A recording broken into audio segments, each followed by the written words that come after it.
Alhamdulillah, la haula wa la quwwata illa billah,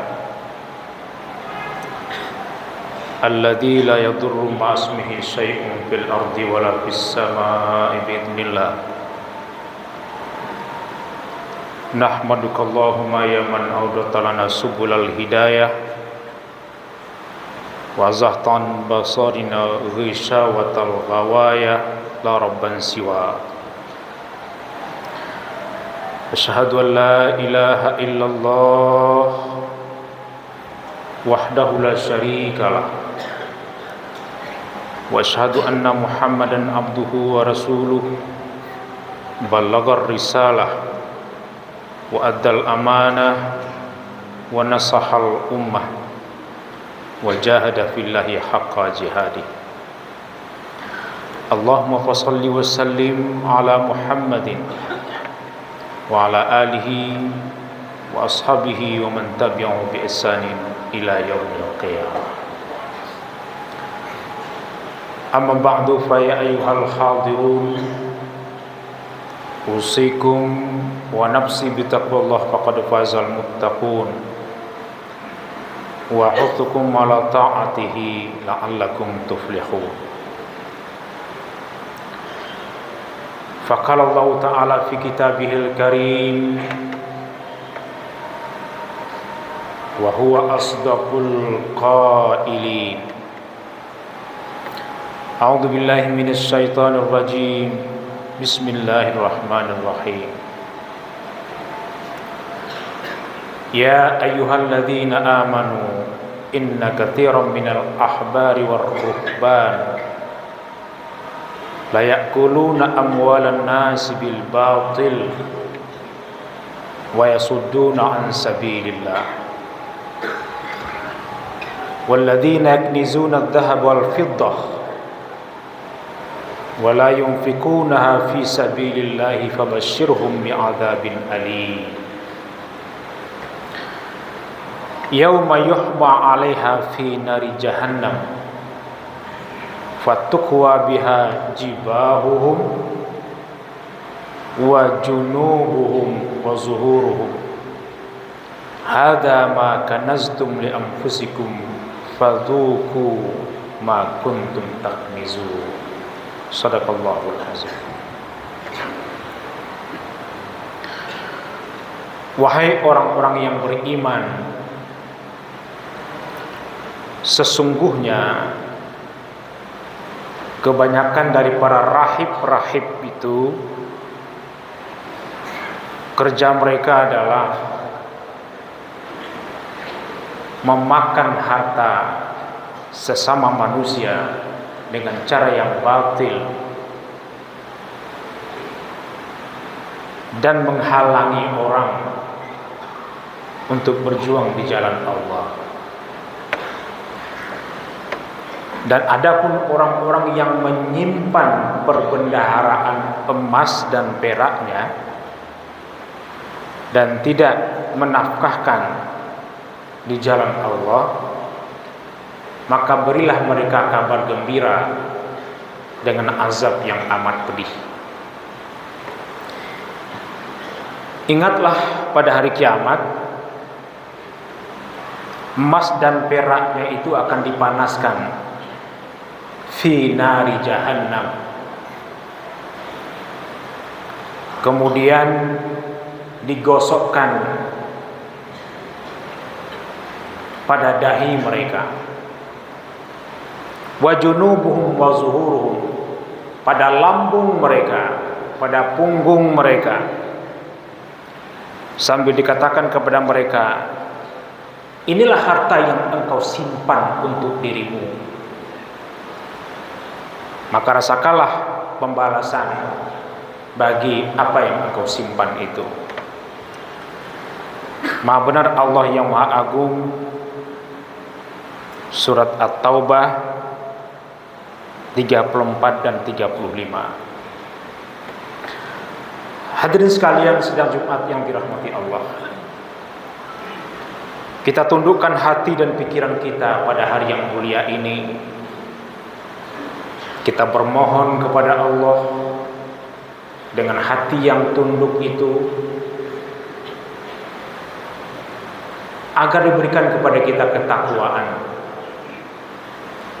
diperhalus budi pekerti kita, ditinggikan akhlak kita.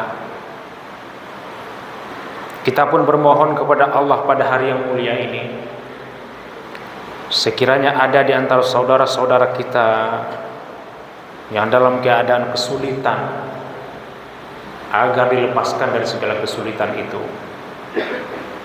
Yang berada dalam suasana sakit, dirawat di rumah sakit atau di rumah masing-masing, saudara-saudara kita itu, kita mohonkan kepada Allah agar diberikan kesembuhan, agar dilepaskan dari segala penyakit yang tidak akan kembali lagi kepada mereka. Hadirin sekalian yang dirahmati Allah, ada 3 dasar yang membuat munculnya gagasan Muhammadiyah dari benak Kiai Haji Ahmad Dahlan lebih 1 abad yang lalu. Gagasan yang pertama yang beliau sampaikan adalah perlu memperbaiki amal-amal di kalangan umat Islam yang sebahagian sudah bercampur dengan tradisi-tradisi yang bukan merupakan bagian dari ajaran Islam. Lalu yang kedua, Kiai Haji Ahmad Dahlan ingin memajukan umat, ingin mencerdaskan masyarakat melalui jalan pendidikan.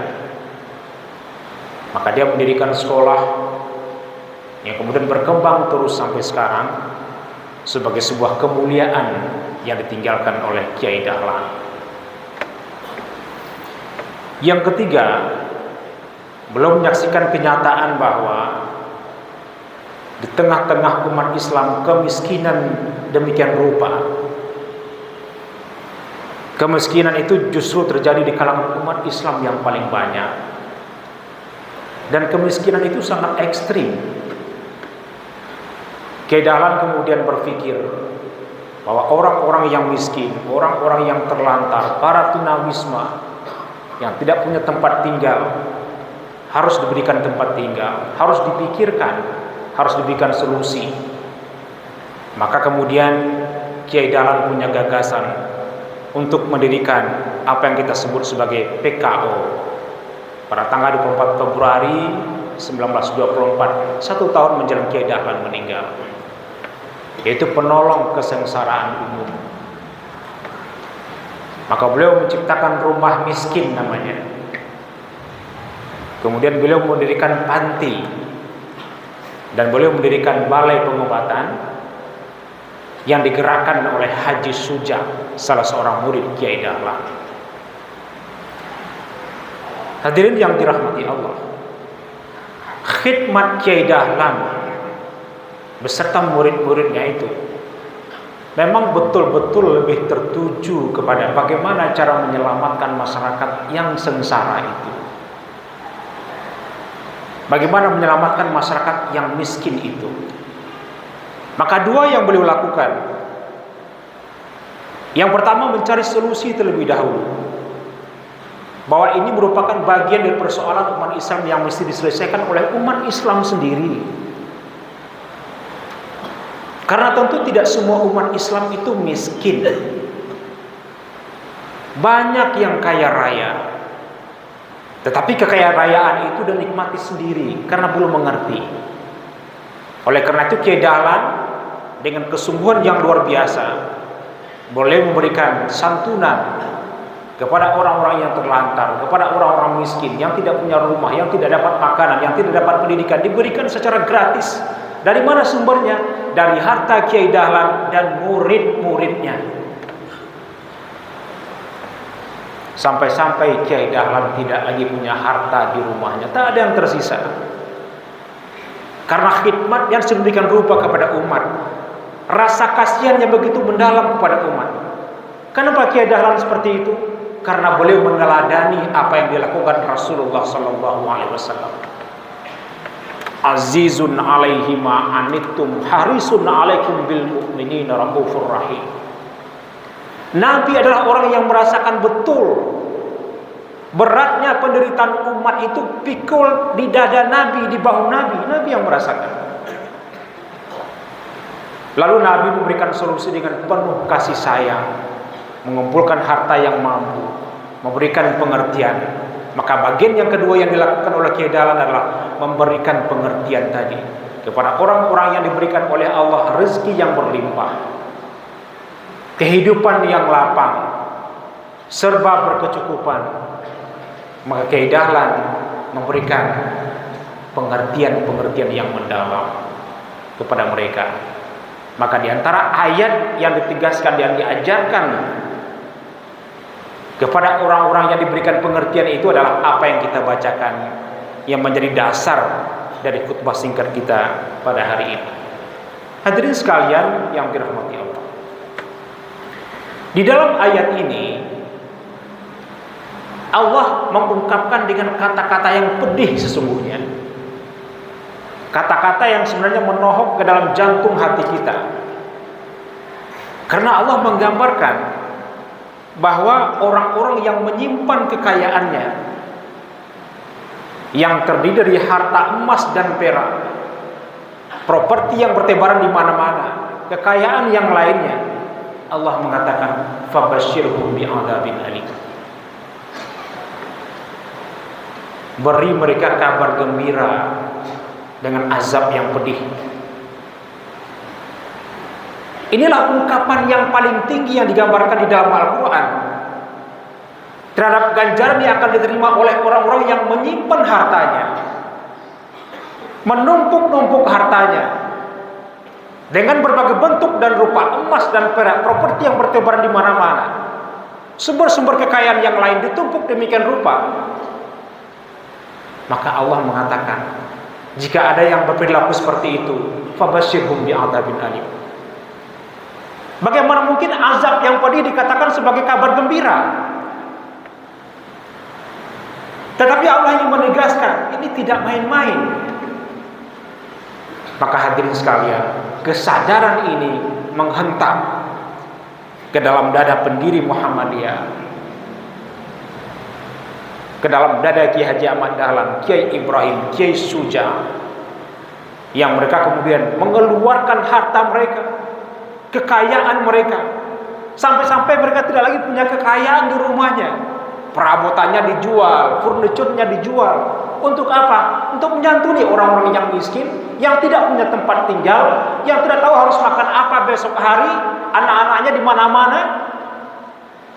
Hadirin sekalian, maka Muhammadiyah dengan segala unit kegiatan, dengan segala amal usaha, berkhidmat kepada umat pada segala lapangan, tapi intinya agar umat tidak sengsara, agar umat ini tidak terlantar, agar umat ini tidak memberikan suasana di mana umat Islam seperti dipermalukan oleh kemiskinan.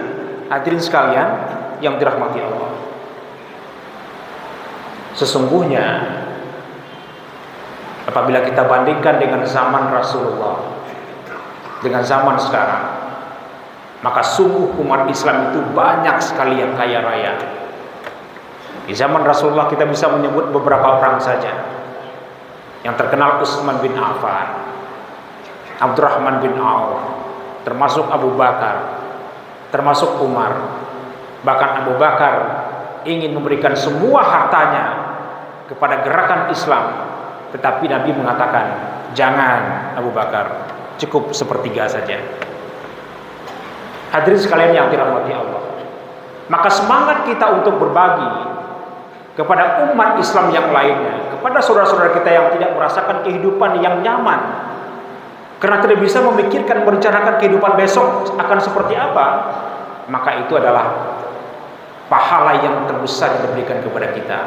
Ada dua hal yang betul-betul Allah memberikan perlindungan kepada mereka. Yang pertama adalah imamun adilun. Allah begitu mencintai kepada imam yang adil, kepada pemimpin yang adil, Allah begitu mencintai. Kenapa? Seorang pemimpin yang adil, yang mengerti dengan tugasnya, yang mengerti dengan tanggung jawab dia terhadap umatnya, terhadap orang yang dia pimpin, dia cukup menggoroskan dengan penanya beberapa kalimat, maka selamatlah ribuan bahkan jutaan orang. Maka pemimpin yang adil yang pertama masuk surga. Sebaliknya bayangkanlah pemimpin yang zalim, yang tidak mengerti dengan tanggung jawabnya, yang tidak mengerti dengan amanah yang diberikan oleh umat kepadanya, lalu dia sibuk mencitrakan dirinya, memperkaya diri dan keluarganya, kroni-kroninya, semua orang berdoa melaknatnya, maka dia yang pertama masuk neraka. Dia mempertanggungjawabkan segala bentuk penyelewengannya di hadapan Allah Subhanahu wa taala. Imamun adilun. Yang kedua, bahwa kehidupan itu menjadi baik, kehidupan itu menjadi nyaman jikalau orang-orang yang kaya di sekitar kita bisa khawatil agniya. Orang-orang yang kaya adalah orang-orang yang suka berbagi. Suka berbagi dalam pengertian dia paham, dia mengerti bahwa harta ini adalah sesuatu yang mesti ditunaikan hak-hak Allah padanya. Agar jangan sampai kita nanti menyesal seperti yang dikatakan di dalam Al-Quran, Rabbi laula akhartani ila ajalin qarib fa asaddaqa wa akun minas shalihin. Akan datang saatnya kita akan melolong meratap kepada Allah, wahai Tuhanku, tunda sebentar saja, tunda sedikit saja waktu kematianku, aku akan bersedekah, aku akan berbagi, aku akan tunaikan hak Engkau ya Allah kepada umat yang lain, kepada masyarakat yang membutuhkan. Dan aku akan termasuk kepada orang-orang yang saleh. Ketika itu kita tidak punya lagi kesempatan, tidak ada lagi waktu untuk kita untuk berbagi atas harta yang begitu banyak yang kita tumpuk-tumpuk sampai kita mati. Hadirin sekalian, sidang Jumat yang dirahmati Allah, ketika Kiai Haji Dahlan meninggal, dia tidak meninggalkan banyak harta, tetapi dia meninggalkan nama yang luar biasa. Dia meninggalkan jejak yang akan tidak pernah terhapus di muka bumi selama bumi ini masih ada. Semakin waktu semakin berkembang. Muhammadiyah bukan hanya fenomena nasional, tapi sudah fenomena internasional. Karena apa? Karena keikhlasan yang diperlihatkan oleh Kiai Dahlan. Dia tidak peduli dengan kehidupannya, karena dia yakin ini harta apabila diberikan kepada orang yang berhak, kepada hak-hak Allah yang diperintahkan oleh Islam, maka dia akan menjadikan kita menjadi insan yang mulia. Karamatul insan, kemuliaan manusia terletak pada kemampuan kita memuliakan manusia yang lain dengan segala cara yang kita miliki. Bagi yang berharta, gunakanlah hartanya. Hadirin sekalian yang dirahmati Allah, sebentar lagi, beberapa hari ke depan kita akan memasuki bulan suci Ramadan. Apabila kita lihat semua ibadah yang kita kerjakan, kita baru saja melewati bulan Rajab. Bulan Rajab itu adalah bulan di mana kita memperingati Isra dan Mi'rajnya Nabi Sallallahu Alaihi Wasallam. Isra Mi'raj, fenomena horizontal, fenomena vertikal. Apakah Allah tidak bisa langsung memi'rajkan Nabi? Allah tentu bisa. Langsung saja Nabi diangkat ke Sidratil Muntaha, indaha Jannatul Ma'wa. Kenapa mesti diisrakan dulu, lalu kemudian dia mi'rajkan? Ada pesan yang tersembunyi di situ, bahwa sebelum bertemu dengan Allah, Nabi harus menyapa kemanusiaan. Ada hal-hal yang terkait dengan dimensi horizontal kehidupan yang tidak boleh dilupakan. Apabila dilupakan, maka agama menjadi percuma. Apabila kita sibuk memoles hal-hal yang vertikal saja, ibadah kita diperbaiki, semakin taat kita, bahkan cara berpakaian kita kemudian tiba-tiba berubah, ungkapan-ungkapan kita berubah, ibadah kita semakin kuat intensitasnya. Tetapi kalau hubungan kita secara horizontal tidak baik, hubungan kemanusiaan kita malah menimbulkan ketakutan kepada manusia yang lain, maka hubungan vertikal tadi mesti dipersoalkan, mesti dikoreksi, mesti dipertanyakan. Oleh karena itu Nabi diisrakan dulu. Pada peristiwa Isra itu ada dimensi-dimensi karamatul insan, tentang apa yang disaksikan Nabi, yang ditemukan Nabi dalam perjalanan itu, semuanya adalah dimensi insaniah, yaitu memuliakan manusia, menyadarkan manusia bahwa kesementaraan kita, relativitas kehidupan kita mesti disadari oleh semua. Hadirin sekalian, ketika kita melakukan ibadah puasa itu memang dimensi vertikal terasa sekali. Tetapi di ujung puasa itu dikatakan kita mesti menunaikan hak manusia yang lain, memberikan zakat fitrah kita. Untuk apa zakat fitrah itu? Tuhratal lisa'im minal lagwi war rafas wa tu'matan lil masakin. Zakat yang kita berikan itu, keberbagian kita itu, tujuannya apa? Agar kita terhindar dari ucapan-ucapan yang tidak berguna ataupun perbuatan-perbuatan yang tidak senonoh. Itu dimensi kemanusiaan, itu dimensi sosial, bukan dimensi spiritual. Ujung puasa itu adalah kesantunan kita kepada kemanusiaan, kehalusan pekerti kita kepada kemanusiaan, pada orang lain yang mungkin kehidupannya tidak seberuntung kita. Wa tu'matan lil masakin, oleh karena itu pada ujungnya memberikan makan kepada orang-orang miskin. Hadirin sekalian sidang Jumat yang dirahmati Allah, ayat yang kita bacakan ini adalah peringatan yang keras bagi kita semua, bagi hadirin sekalian, bagi khatib, bagi semua umat Islam.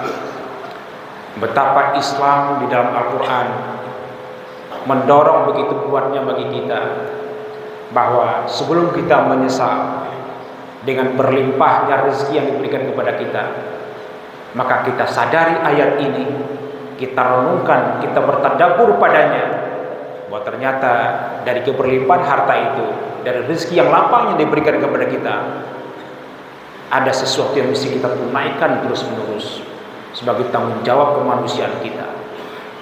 Tanggung jawab kemanusiaan itu merupakan refleksi dari ketaatan kita kepada Allah. Karena kalau hanya ketaatan yang bersifat vertikal tanpa ada dimensi horizontalnya, maka ibadah yang kita kerjakan seperti uang yang hanya satu sisi saja, dia tidak laku untuk transaksi jual beli dengan Allah Subhanahu wa taala. Aqulu qauli hadza fastaghfirullah li wa lakum wa lisairil muslimin wal muslimat wal mu'minin wal mu'minat fastaghfiru innahu huwal ghafurur rahim.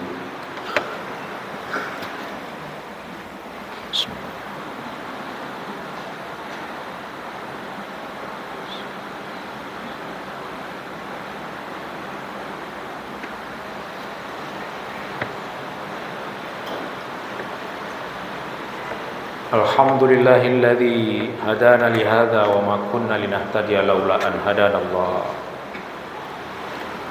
Asyhadu an la ilaha illallah wahdahu la syarikalah wa asyhadu anna Muhammadan abduhu wa rasuluh. Raditu billahi rabba wa bil islami dina wa bi Muhammadin nabiyya wa rasulah. Allahumma fassalli wa sallim ala Muhammadin wa ala alihi wa sahbihi wa man tabi'ahum bi ihsanin ila yaumiddin. A'udzu billahi minasyaitonir rajim. Bismillahirrahmanirrahim. Wal 'asri innal insana lafi khusr illa alladziina amanu wa 'amilus shalihat wa tawassaw bil haqq wa tawassaw bis sabr. Demi waktu, sesungguhnya semua kita dalam kerugian, kecuali orang-orang yang beriman dan beramal soleh dalam berbagai aspek kehidupannya. Dia beramal saleh dengan segala fasilitas yang diberikan Allah kepadanya. Tidak ada gerak dalam hidupnya, tidak ada aktivitas tangan dan kakinya yang melangkah, kecuali atas dasar iman kepada Allah. Lalu kemudian saling mengingatkan, saling menasehati dalam hal-hal yang benar, dan dilakukan dengan penuh kesabaran, dengan kerendah hatian, dan berpijak di atas dasar kasih sayang, bukan kebencian. Innallaha malaikatahu yusholluna 'alan nabi ya ayyuhalladzina amanu shallu 'alaihi wa sallimu taslima. Allahumma shalli 'ala Muhammad wa ali Muhammad kama shallaita 'ala Ibrahim wa ali Ibrahim wa barik 'ala Muhammad wa ali Muhammad kama barakta 'ala Ibrahim wa ali Ibrahim innaka Hamidum Majid. Allahumma kullil muslimin wal muslimat wal mu'minin wal mu'minat al ahya minhum wal amwat innaka sami'un qarib mujibud da'wat wa ya khadir al hajat. Allahumma rfa'na al ghala wal waba wal fahsya wal munkar wal mihan wal fitan ma dhahara minha wa ma batan min baladina ammah wa min budani muslimina khassah. Rabbana ighfir lana dhunubana wa li ikhwanina alladhina sabaquna bil iman wa la taj'al fi qulubina ghillan lil ladzina amanu rabbana innaka ra'ufur rahim. Rabbana zalamna anfusana wa illam taghfir lana wa tarhamna lanakunanna minal khasirin. Rabbana atina fid dunya hasanatan wa fil akhirati hasanatan wa qina adzaban nar. Ibadallah, innallaha ya'muru bil 'adli wal ihsan wa ita'i dzil qurba wa yanha 'anil fahsya'i wal munkari wal baghi. Ya'idzukum la'allakum tadhakkarun wa la dzikrullahi